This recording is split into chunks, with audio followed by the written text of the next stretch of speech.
There are forms of violence that leave no visible scars, yet permanently reshape the mind. Narcissistic psychological abuse is not conflict between two people. It is a prolonged neurological occupation. Survivors are conditioned, perception questioned, memory doubted, identity fragmented. Chronic stress alters the amygdala, hippocampus, and prefrontal cortex, impairing decision-making, memory, and emotional regulation. Attempts at autonomy are punished, learned helplessness develops, survival becomes adaptation, not choice. Attachment as an entry point abuse rarely begins with aggression, it begins with idealization. The abuser creates emotional intensity that feels validating. Survivors describe this as being seen for the first time. Humans bond neurologically through attention and attunement. Dopamine and oxytocin reinforce attachment.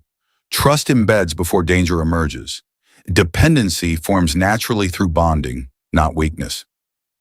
Gradual reality. Erosion abuse progresses subtly.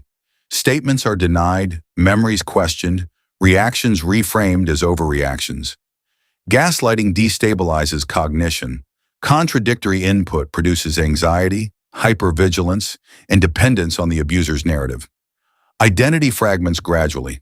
Preferences shift, opinions soften, boundaries dissolve. Each compromise justified as love. Behavior reshapes unconsciously through cycles of reward and punishment.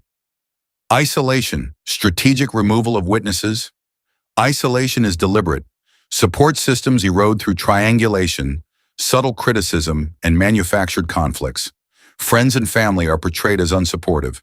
Survivors withdraw to preserve relational stability. Isolation removes alternative reality references, increasing dependence on the abuser's narrative. This environmental control is intentional. Neurobiology of chronic psychological stress. Long-term threat activates the stress system. Cortisol and adrenaline remain elevated, preparing the body for unending danger. Chronic stress effects. Amygdala. Hyperactive, amplifying threat detection. Hippocampus. Memory consolidation impaired prefrontal cortex. Decision-making efficiency reduced. These neurological effects explain behaviors often misinterpreted. Difficulty leaving, fragmented recall, emotional overwhelm, and indecision. Survivors are not irrational. They operate under survival conditions. Learned helplessness and adaptive survival. Repeated uncontrollable stress leads to learned helplessness. Autonomy attempts are punished. Resistance increases danger. Passivity externally appears as choice, but internally it is survival adaptation. The brain conserves energy in an environment perceived as inescapable. Identity replacement and psychological colonization. Abuse erodes identity. Humans maintain self through reflection from others. Distorted reflection destabilizes perception.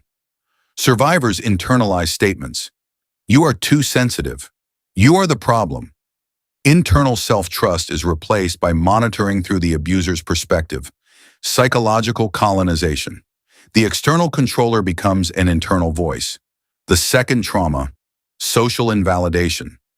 Leaving the abuser does not end threat. Survivors encounter disbelief, minimization, or oversimplified advice. Move on. It takes two. Or why are you still affected? Such statements reinforce self-doubt. Trauma recovery relies on validation and coherent narrative formation. Social systems often inflict secondary injury by failing to recognize invisible harm. Clinical misinterpretation. Symptoms like emotional dysregulation, fear of abandonment, or identity confusion may be misdiagnosed as personality disorders when context is ignored. Mislabeling shifts focus from the abusive dynamic and perpetuates harm. Persistence of trauma. Trauma persists in memory and bodily expectation. Sudden noises trigger fear. Neutral expressions feel threatening. Safety feels unfamiliar. Healing requires nervous system recalibration. Recovery is nonlinear.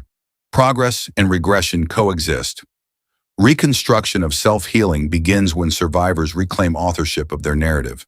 Instead of, "What is wrong with me?" the question becomes, "Which adaptations helped me survive?" Self-compassion replaces self-blame. Boundaries become expressions of self-respect. Identity reconstruction involves rediscovering autonomy, preferences, and values intentionally and gradually. Post-traumatic growth survivors can develop heightened empathy, insight, and resilience. Conscious processing transforms suffering into awareness. Many become advocates, healers, or creators, deepening understanding of human vulnerability and strength. Changing the question society must shift its language. Instead of, "Why didn't you leave?" ask, "What made leaving unsafe?" Instead of, "Why are you still affected?" ask, "What impact did prolonged stress have on you?" Language shapes perception.